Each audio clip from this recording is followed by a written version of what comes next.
I did not have sexual relations with that woman. Yes or no? Did you ever take banned substances to enhance your cycling performance? Yes. I had no prior knowledge of the planned assault on Nancy Kerrigan. I am deeply sorry for my irresponsible and selfish behavior I engaged in. Guys, welcome back to the podcast. Giulio Gallerati here, joined by the owner of the successful cash and carry business, Ryan Lynch's Pizza Pie, the man who lifts thousands of pounds, Ryan Lynch. Thank you. No cheese on any. Don't even ask. No cheese on his pie. Don't even ask. Plenty for you. You know those restaurants that are so good that they will tell you to go fuck yourself if you like ask to remove anything or make any modifications? Yes. I love that. That's cool. I also like that. But most of them are against me, saying, no, we will not remove the cheese. Don't even think about it. So if you come to Ryan Lynch's Pizza Pie, you want cheese? No. You're going to get bludgeoned in the back. We'll show you where the cheese is. Lynch will beat you up. We will show you where the cheese is. Messing around these days. Well, I'll show you where the cheese is. Why don't you come out into the back alley with me, huh? Do you worry that when I speak violently on the podcast that there will be a day where they will be asking for the podcast footage and audio files to use for the documentary where I'm a serial killer? I'm not worried about that because it'll mean the pod is doing better, and whatever you do is your business, Lynch. Okay. You know? So hopefully that's the intro to the docu-series. Welcome. Yes, that's the intro to the series. Guys, we got some merch coming down the pipeline to honor summer. We got a few nice pieces. Couple nice pieces. So excited to get those out there. Also got some shows coming up. 1st of June in Boston. Laugh Boston. That's always a great venue for me. Sick. So I'm excited to be there. And Lynch will be there in attendance. Should be a hot one. Then I got Portland coming the 19th of June. The Stand in New York City, July 18th. Pasadena, California, Ice House 8-3 on August 3rd. And then the 20th and 21st of September in St. Pete, Florida.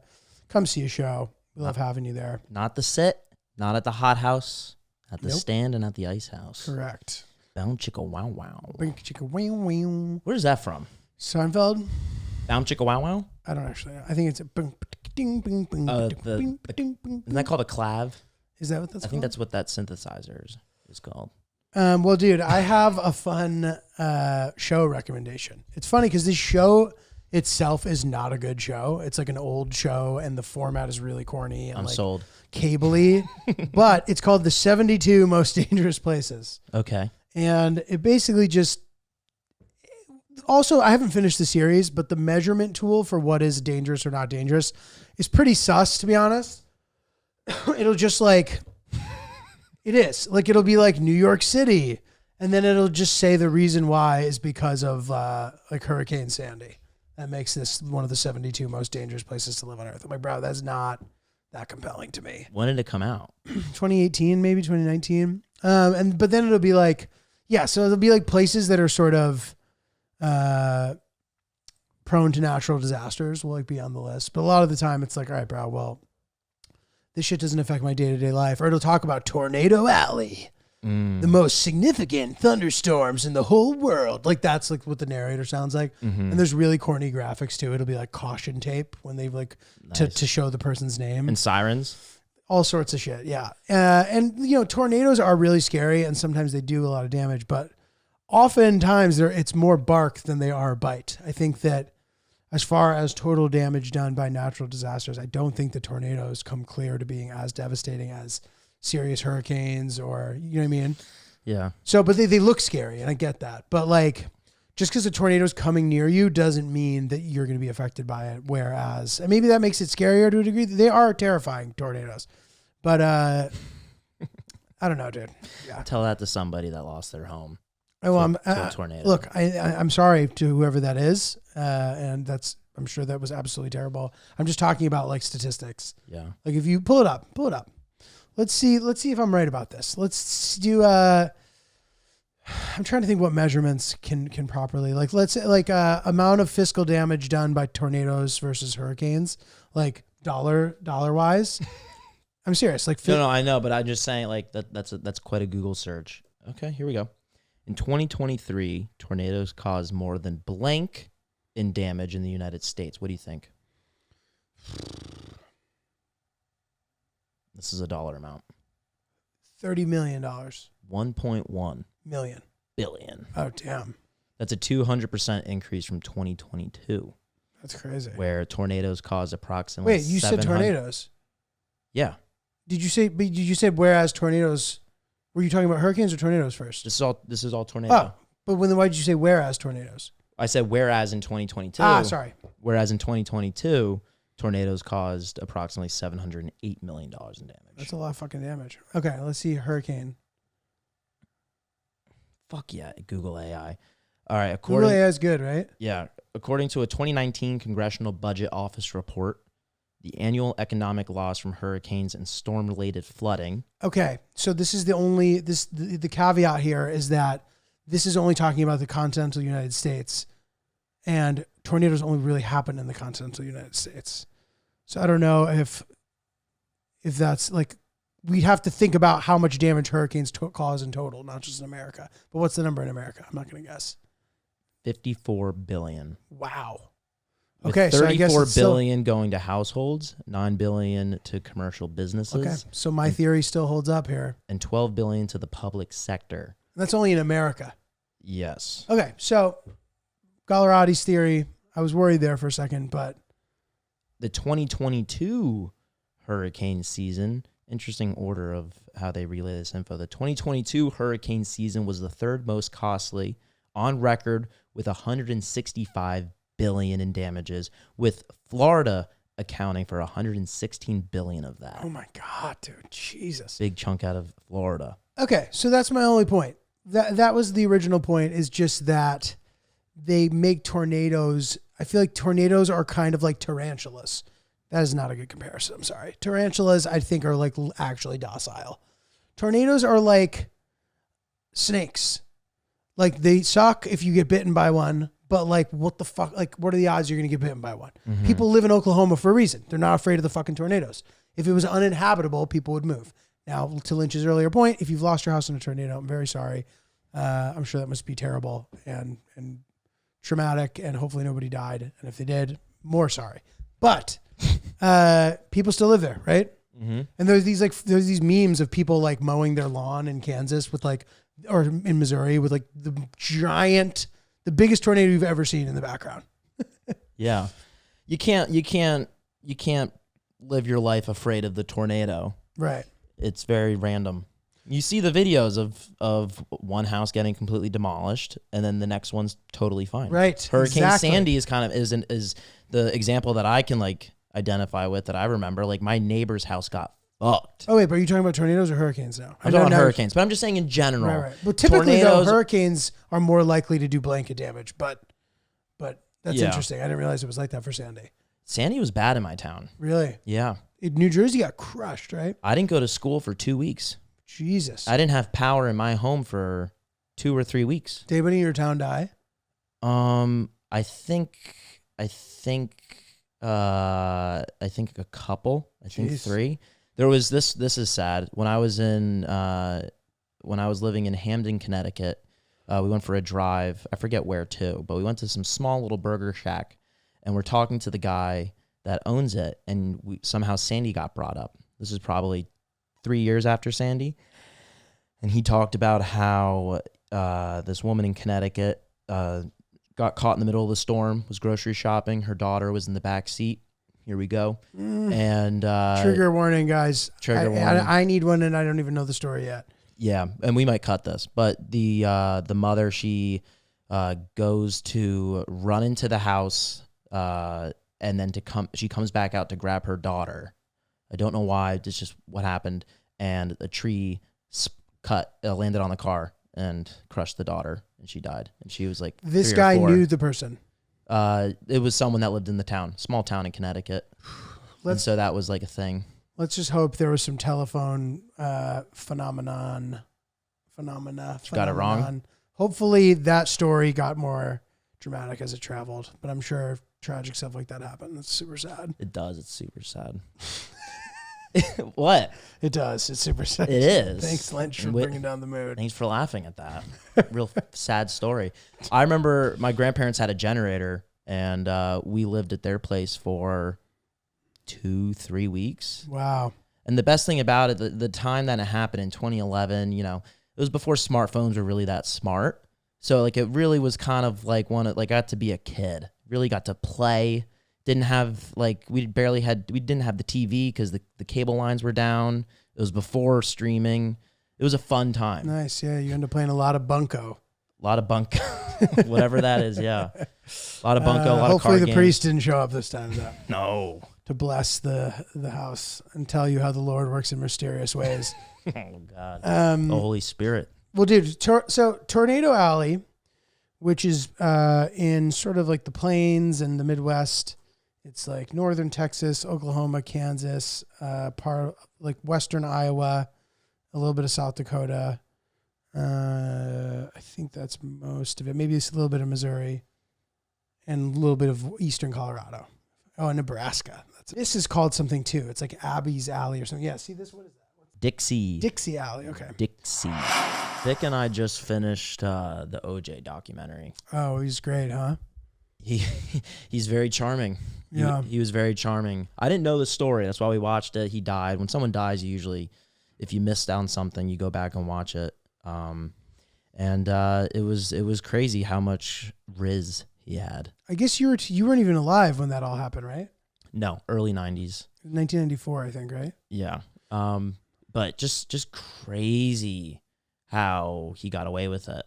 It's probably the best documentary ever made. It won an Academy Award. I think it was originally a 30 for 30, ESPN 30 for 30 series. I think it's like 6 episodes or something. 5 episodes. They're all like So an hour good. and a half. Yeah, it's so good. Really thorough. It talked about Fascinating. they go back to like police versus African Americans at the time. They talk about that a lot to help set the stage for why the jury, what the mindset of the jury was going into the trial. They did a really good job painting what life was like in LA at the time. That's sort of one of the prevailing theories. I don't know if it was like that documentary specifically or in general. It seemed like in general people would kind of agree with that, to try to like paint the picture of how it was even possible that he was not found guilty. Yeah.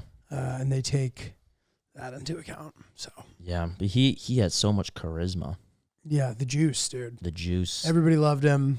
It's always interesting when somebody who is beloved like that falls from grace. I can only think of a few examples. Tiger Woods being one of them, but he sort of like revived his image. But you know, in the aftermath of all that stuff that happened with his ex-wife, he started like getting into like crazy car accidents and all this like shit was happening to him. So it's kind of tough to see. But you know, these people, and it's certainly no excuse for doing anything bad or murdering anybody, but these people carry a lot of pressure on their shoulders to maintain some sort of image. And once it falls by the wayside, it's kind of like, all right, fuck it, whatever. OJ then turned into this like caricature of himself. He'd make fun of the case. He was sticking people up for memorabilia. He just turned into this criminal, this sort of like villain. Yeah. The same way, another example is Gilbert Arenas. What did he do off the court? He just went from being this like role model to turning into, then like they caught him with a gun in the locker room, and then he just turned into this like outspoken, sort of like wacky guy. And now he has some sort of radio show or podcast that apparently everybody says is hilarious. He's like a huge troll on it. But those are, I'm sure there's other examples, but it's interesting when somebody who has a buttoned up personality, once we see the truth about it, and then you see what happens in the aftermath. Yeah. I'd say like the first like 80% of the doc, you know, you see OJ in the light of he needs to be famous. He loves luxury, and the fame and the luxury went hand in hand. And once he lost the fame, or he was always famous, but once he lost the positive opinion of the country, he still was doing whatever he could to be famous. He was moved to Florida, and he was doing pranks. He was doing prank videos, and he was dressing up as like as a mobster, and doing music videos about fucking people and doing drugs and about not killing his wife. Yeah, and like he was he was on the street doing like man on the street type of like pranks and stuff. And he's just so desperate for for fame. That part of it was really surprising to me, that he would stoop so low to get the attention that he once had. The Bronco scene was insane. It was literally a parade. You remember that? I remember also that day, like, and they do this nicely in the doc too. So much happened that day, right? Or maybe it was that year. I don't remember. But they just show like all the crazy stuff that was happening. Like somebody just won the Masters or something. Somebody did this. Somebody did that. And then he's driving down the freeway with the kind of iconic helicopter bird's eye view of him driving away in the Bronco. But yeah, man, that's a good one. Definitely watch that if you guys have never watched that. Yeah. Dude, I have a funny thing to share with you here. So a buddy of mine told me that he overheard this story. And I guess what I'll preface this with saying is, how far would you go to kind of like cover up an innocent lie if it's in regard to like a person that you're courting? So you, for example, you know, I meet somebody, I tell them some sort of lie, and then suddenly we start going out. And now I've told this lie that didn't matter at the time, but the longer that goes on, it's sort of weird that I've lied. Mm-hmm. How far would you go? If you have any stories about this kind of thing, we'd be curious to hear them also. So this is the story. My buddy sent me this. So I would shout him out, but I don't know if this is going to get him in trouble. So he was overheard this story and thought it was up your alley. Basically, this guy's friend would a lot of the time use these shitty disposable razors at his gym and would nick his face up. And there was some cute younger girl at this coffee shop that he would go to who asked him about it one day. And on the spot, he made something up about the fact that he was going to an MMA gym and getting it from sparring. So then he intentionally would nick himself because he thought that she liked it and grew this whole lie about sparring. And it got to the point where he felt so bad about the fact that he was lying about it that he actually joined an MMA gym to make the lie real. Wow.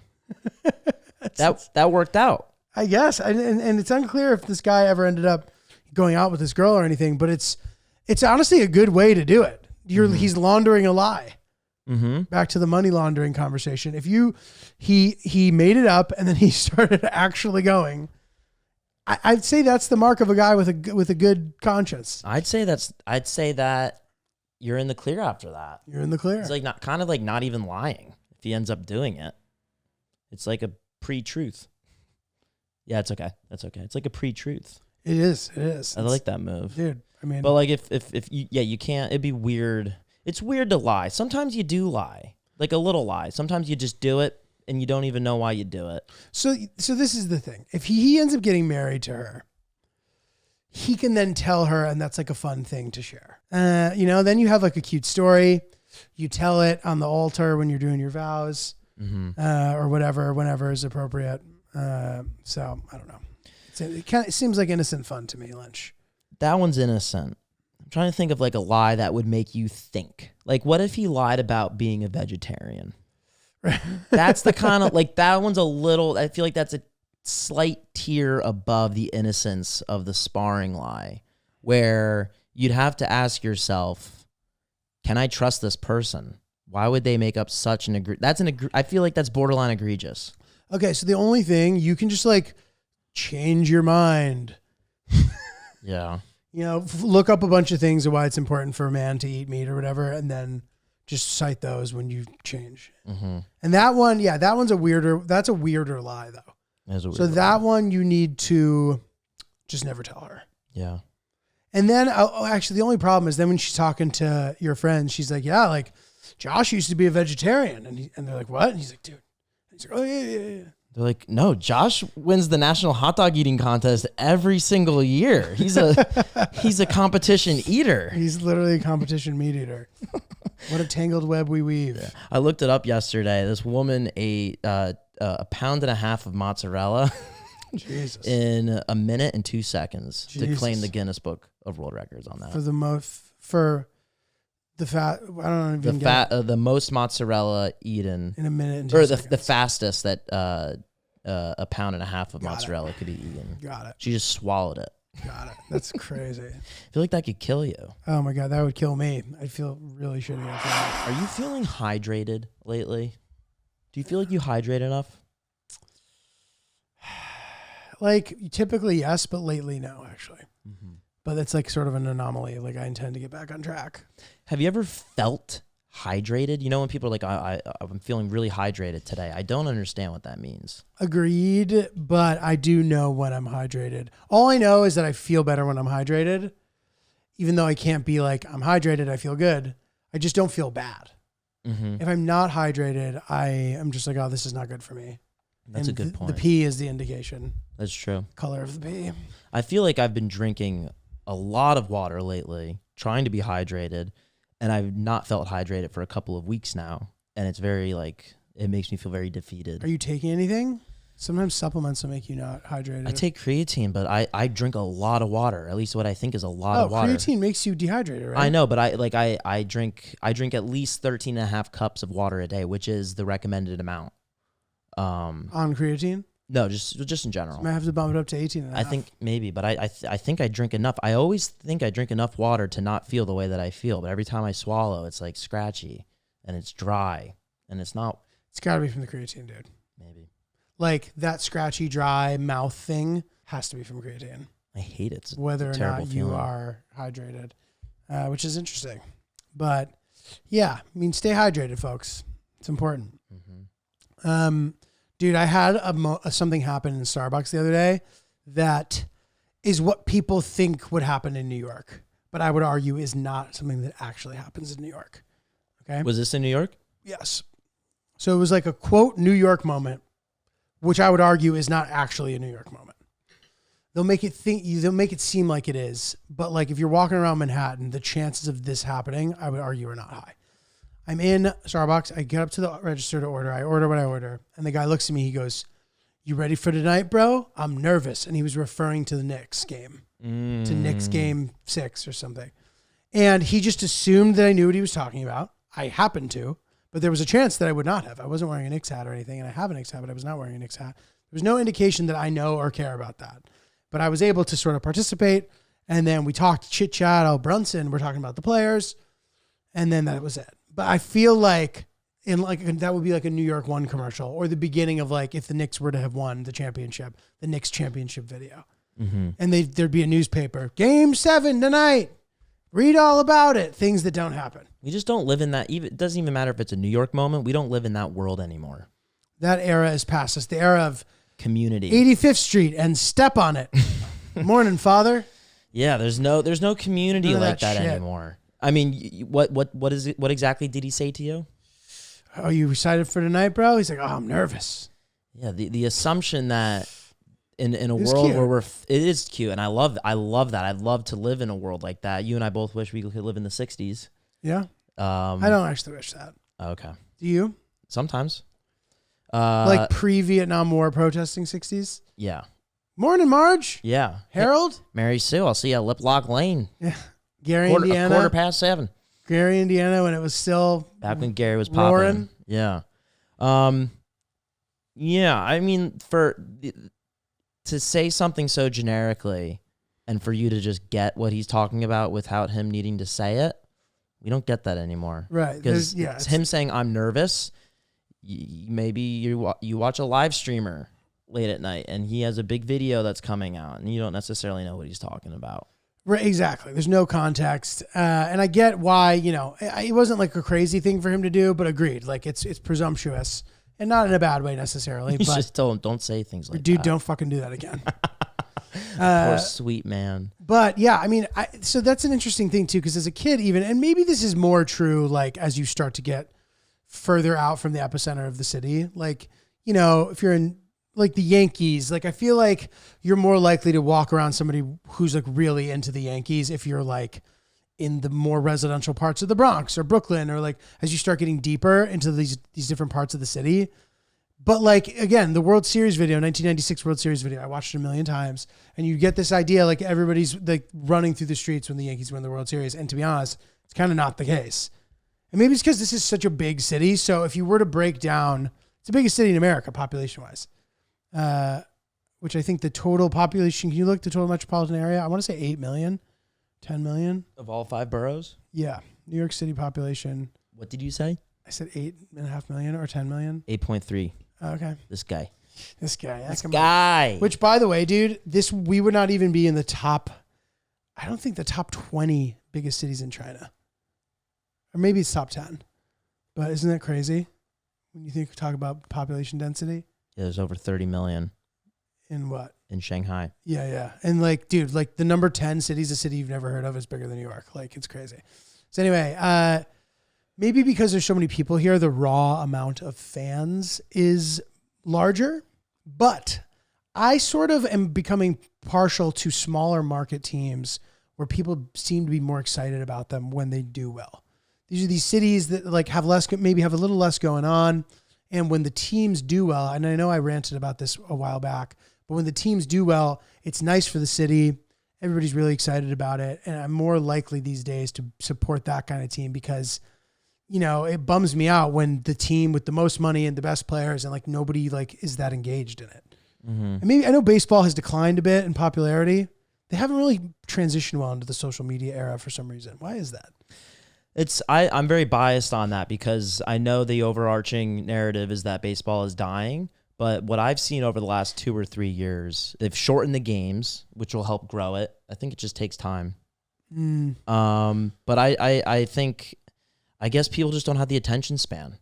That's why baseball they're making moves to make the game go by a lot quicker. How long is a baseball game compared to like a football game and a basketball game? Before the new rules, which came out a couple years ago, I'd say a typical game could last anywhere from 2 hours and 45 minutes to 3.5 hours. And Is that long? Much longer than basketball and football? Yes, I'd say. Can we look it up? Yeah. Just because I want to know the specifics. But okay, that I guess that sort of tracks. Let me just look up all of it. The other thing too, while Lynch is looking this up, it's funny. If you look this up, the leagues have sort of manipulated the search results where like, if you were to be like, is baseball in decline? It would tell you that it isn't. Or it would give you some diplomatic answer about how in some ways it's this, but then they'll highlight some statistic that makes you think it's growing. But like baseball doesn't do as well as it did before ratings wise, and also ticket sales, I believe. Hockey appears as well to sort of have declined a bit from when I was a kid. And that might be because the Rangers were so good. And maybe that's why I noticed it. But like it appears to be more of a regional sport these days than a popular national one. So right now the average an average NBA game is between 2 and 2.5 hours long. Okay. During the playoffs with all the extended replay rules, it can get to 3 hours on average. Okay. Baseball right now is about 2 hours and 45 minutes. Okay. And NFL is 3 hours and 12 minutes. Okay. So, I mean, it sounds like baseball back in the day was pushing longer than both of those, but I don't know if it's that, dude. Like, I think that the volume of games makes the season a little anticlimactic. That's one thing I'll say. For a general fan. Yeah. I think the NFL is easy for it's the best format. A general fan because you only got to tune in once a week. And more often than not, NFL season, Sunday is kind of an event for the country. If you're into football or if you know someone that's into football, you're probably going to be doing something football related or the game is going to be on. Baseball, there's 7 games a week or 8. Dude, yeah, it's crazy. I mean, 17 games versus 162 games. Give me a fucking break. NBA too is half that. So the other question turns into like ticket sales. Now, baseball stadiums seat a lot of people. I mean, it's got to be. I know some football teams play in baseball stadiums, right? What is the average capacity for an NFL stadium versus a MLB stadium? Because for basketball, there's the limitation. So if basketball wanted to do an NFL model, it becomes far less profitable. Everybody makes less money because you can only fit 18,000 people. Baseball stadiums fit 40,000 people. Oakland Coliseum fits 56,000 people. Jesus. But no one goes. Dodger Stadium fits 56,000 people, and people do go. Yeah, the A's, that's why they're moving, because like 5,000 people went to their opening day or something. It's pathetic. It's like a minor league. I saw some stat, but I think 88% of all minor league games on a specific night had higher attendance than an Oakland A's game. It's crazy. Minor that league was a teams. good franchise at one point. Okay, what about NFL stadium? I know that college football stadiums have by far the biggest capacity. Yeah. NFL stadium on average is about 60,000 seats. Okay. So on average, they're bigger than baseball stadiums. Yes. So, okay. This is where this all makes sense. Football is sort of set up for success. there's more people on the field. Therefore, if you're like further away, it somehow still works optically. And because you can sell 70,000 tickets a game, you can justify the 17 game season. And then the playoffs too, where it's just one game and it's so exciting. And it is just by far the best format of any league without question. I don't understand. And I get too that like, it's such a physical game that playing more would literally kill everybody in the league. Mm-hmm. If they were to double the amount of games. I mean, think about the physical damage it already does to the players. So they have to take that into account. And also you're literally beating the shit out of each other the whole game. So you can't possibly play 50 games a season. Everyone would die. So it really makes it perfect for that. The other thing that I think is interesting is that baseball has become very international.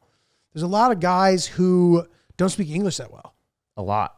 And I think that hurts the game from a social media engagement in America, potentially. Now, maybe, I don't know if baseball is more popular in other places and in Latin countries. I know it is in general, but I don't know if like the MLB is way more popular pound for pound. But I could see how maybe over time that would translate negatively in A, ticket sales, and B, in social media. Interesting. Because basketball crushes on social media. Yeah, I don't know. I think in China and in Japan specifically, I think baseball is their number one sport. Yeah. And but those people don't live here. So like from ticket sales perspective, for 162 games, you know what I mean? Yeah, but especially the player, we tend to see a lot of the Japanese players signing with teams on the West Coast. Right. So one, direct flights they're home. able, like at 10 a.m. in Japan is the typical time for a Dodgers game in LA. So they're able to they're awake when the games are on. They're tuned in. And then you got to look at the Asian population on the West Coast. I know San Francisco, they have a pretty big Asian population, and they fly out to see these people. Shohei Ohtani is the biggest name in baseball, and he doesn't really... But those are two different things, though. People living in the West Coast and people flying from Japan or Korea or whatever. Yeah. I don't really understand the question here. The question is, why has baseball declined in popularity? Even if I know that is a difficult thing to hear. But if that's just true. Oh, no, I'll accept that. Yeah, it so is I'm declining. just trying to figure out why. So yes, I'm sure that it makes sense for these West Coast teams to get these Asian guys because whatever, it makes sense, blah, blah, blah. And I'm sure there's other ways to make a bunch of money. Merch, I'm sure that the Ohtani jersey crushes it internationally or whatever. And maybe TV rights, if you get a guy like that, maybe you make a bunch of money on. I'm sure that obviously the money still makes sense for baseball, but I'm just wondering how it went from the most popular sport to one that's not as visible. And a couple of my theories that I'm pulling out of my ass are that once the game becomes like so popular internationally with all these international guys who don't really speak English, it maybe becomes harder to connect to them on social media because these guys aren't on social media all the time because I don't know. Yeah. If they're not speaking English, I don't know. Well, one thing... Is that wrong? Is that like stupid? Like, I'm not sure. No, that's not dumb. Well, one thing... Nothing you say is dumb. Thank you, Ryan. If anything is dumb, it most likely comes from me. Regional... Don't you say that. I think baseball is a very regional sport. I think the Yankees are not playing in a nationally broadcasted game until the end of July. Wow. And I think they only play in 3 nationally broadcasted games this year. Wow. So if you live in Montana and you're baseball curious and you're interested in the Yankees, like you're not going to see them ever. I wonder out of sight, what out of team mind. you I like think if that's you're how from it there. works. Do you like the Rockies if you're from Montana? I saw a heat map once. I think Washington gets that top left corner. So Seattle. Yeah, I think Washington gets that top left corner most of the time.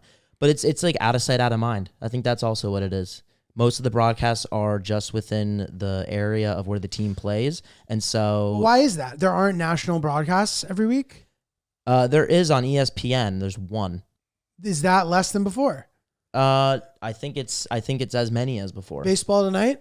Is that what it was? I remember that show? Yeah, Sunday Night Baseball. The TV show Baseball Tonight? Yeah. Yeah, people aren't watching that stuff. Yeah, dude. And okay, so how do we get baseball to tap into the modern era? I will say this, like it has one thing going for it that the NFL doesn't. NFL, has so many players, so you can't possibly know everybody, and they're masked. So a lot of these, they're anonymous a lot of the time. Of course, the big stars, we know what they look like. But so basketball has all that going for it. There aren't a lot of guys on the court. We get to kind of learn about their personalities because they're so visible in every way, and there just aren't a lot of them. So it's easier to keep tabs on everybody. And for whatever reason, they also do social media really well. So basketball has really kind of come into its own and become this sort of big force in American sports, but also I'd say, football, basketball to me seem like the prevailing. Yeah. Obviously soccer internationally. Yeah. Do you know what's pretty sad? What? I was at the gym the other day and they had ESPN on muted. And I looked up and they were in the middle of SportsCenter's top 10. And I remember 10, 15, 20 years ago, I bet being involved in SportsCenter's selection process to be in the top 10 was one of the biggest achievements that you could make, in your life. I think it was one of the biggest pieces of exposure that you get. Like, oh, did you see so-and-so was on ESPN top 10 last night? Did you see top 10? It was one of the most viewed segments, I think, in all of sports. And now nobody is watching SportsCenter. And really? I think like our generation is not sitting down and putting on SportsCenter. We have it on our phones. We can see the highlights and we have them catered to us. I hated having to watch football highlights growing up, but you had to sit through it so you could see how the Yankees did. I don't have to see any football highlights. My phone does not tailor football to me. I would watch SportsCenter over and over and over again when I stayed home sick. Me too, yeah. Watching SportsCenter, dude. Jerry Springer, yep. Hey Arnold, SportsCenter. Mm-hmm. And it's just, and I remember it was like in the middle of the top 10 on SportsCenter in the year 2024 on a muted TV. That's where people watch top 10 now. It used to be sit around the table. Dak, wait, they're doing top 10. They're doing top 10. But you still see the play. That's the good thing. So like you'll catch it on your phone still. Yeah. You know what I mean? Yeah. So like it's like SportsCenter's still the one pushing that to you. To me, it's more of a bummer that Sports Illustrated no longer exists. Like SportsCenter is still really good on Instagram. And I also think it's fun that now that anybody can film stuff, you get to see a lot more crazy shit because like if there's some insane thing happens in a high school basketball game, it makes it onto top plays, which is cool. Yeah. So I think those are some positives. Yeah, I feel like SportsCenter's become like the middleman though. I don't the TV show itself, right? Yeah, but also like me personally, I don't get my sports fix from SportsCenter on TikTok or Instagram. I'll just get it from newer, younger accounts. Interesting. Or it'll stumble upon my feed from some random kid. Right. SportsCenter's, then you don't really need that because it's user sourced. Interesting. Well, this is the from the lips of the younger generation. SportsCenter, you better get your shit together, or you're gonna end up in a similar spot as baseball. Yeah, shape up. Shape up, guys. So, dude, Hill Dog and I have a new tradition that we've been really enjoying. What is that? We are watching 5 minutes, and this is like cheeky. It's not actually 5 minutes, but we just say that it's 5 minutes because it's cute. We watch 5 minutes of Indiana Jones per night. So you're watching, it probably takes you like a week to get through a scene. It took us 2 weeks to watch the Temple of Doom, yes. But it's funny because it started out as us just watching Indiana Jones and then us getting tired and stopping it and us doing that like 5 times to the point where the joke became, do you want to watch 5 minutes of IJ tonight? That's fun. So I know the Temple of Doom, did not get great reviews when it came out. And it certainly did not age that well either.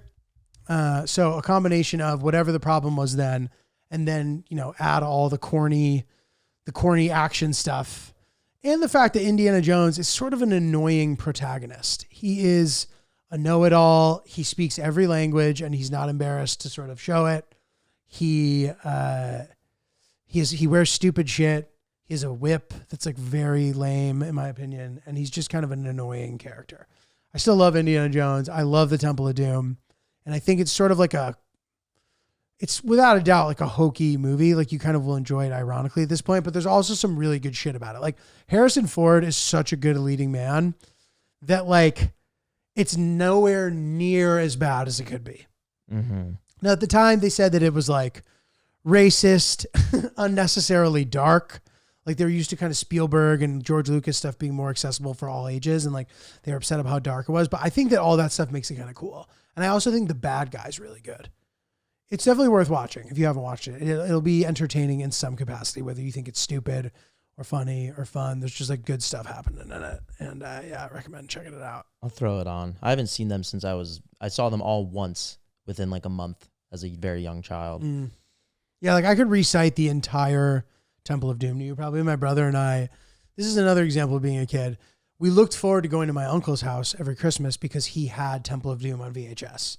We never just thought we can go buy that too. You know what I mean? Like we'd only watch it one time a year when we went over his house. We'd always watch it.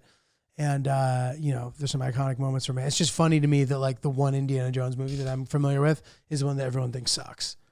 Which one in the order is it? It's the second one. Raiders of the Lost Ark is sort of the famous one. And then there's the Sean Connery one.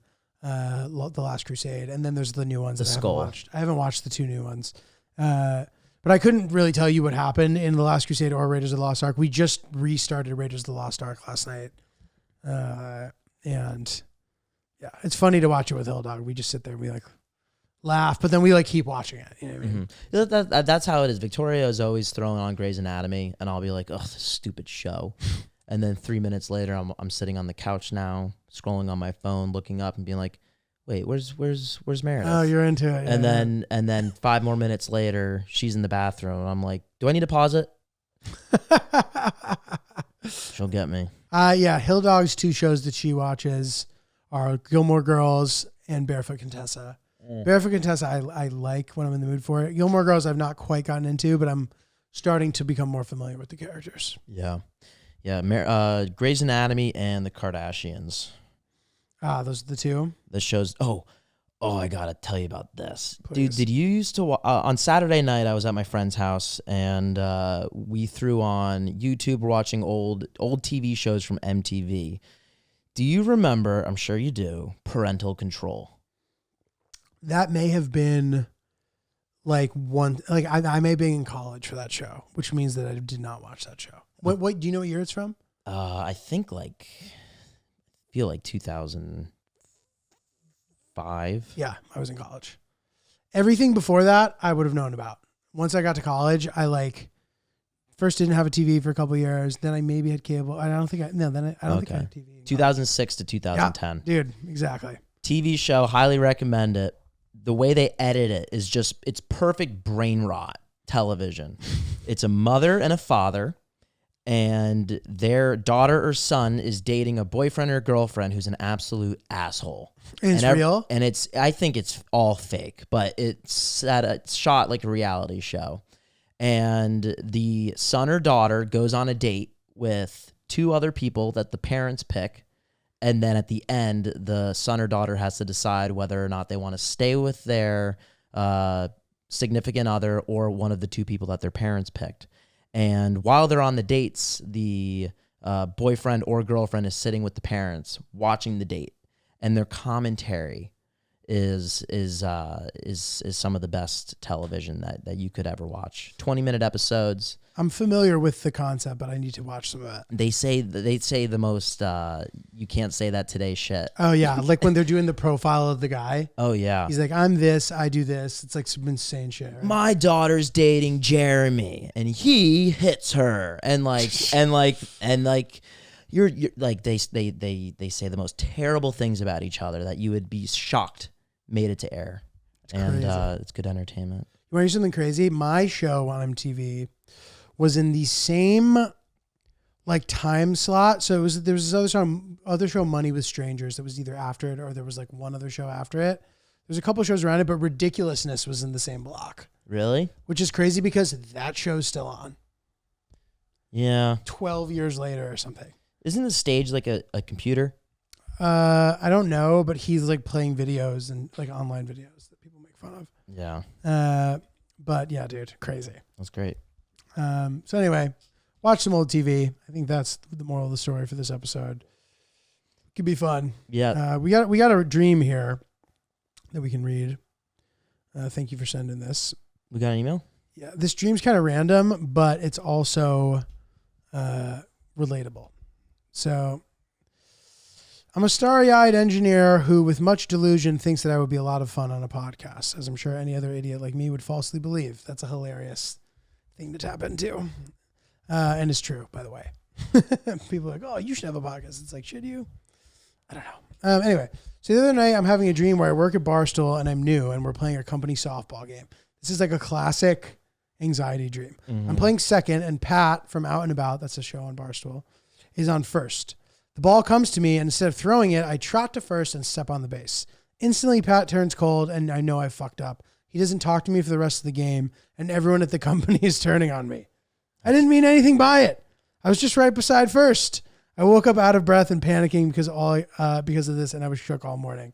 I know exactly what he's talking about. You'll be okay.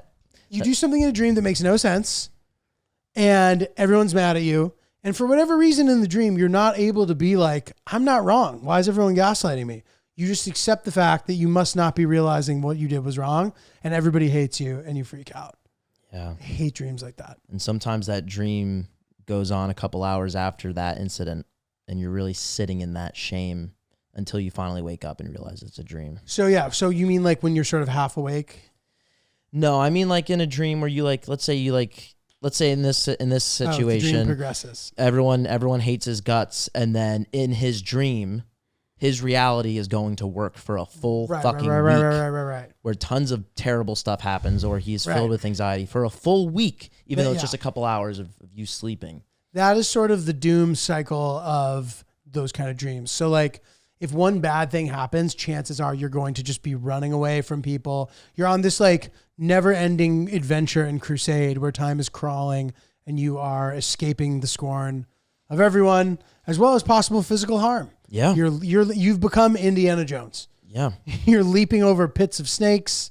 You are dodging booby traps and everyone hates you and is trying to kill you. And somehow all the fucking blow darts and arrows and bullets are missing your head somehow. They just miss you. And then you wake up sweating and then you go on with your sad life. Your sad, sweaty life. You try to go back to sleep, but your sheets are so sweaty, and you just accept it because you're a piece of shit.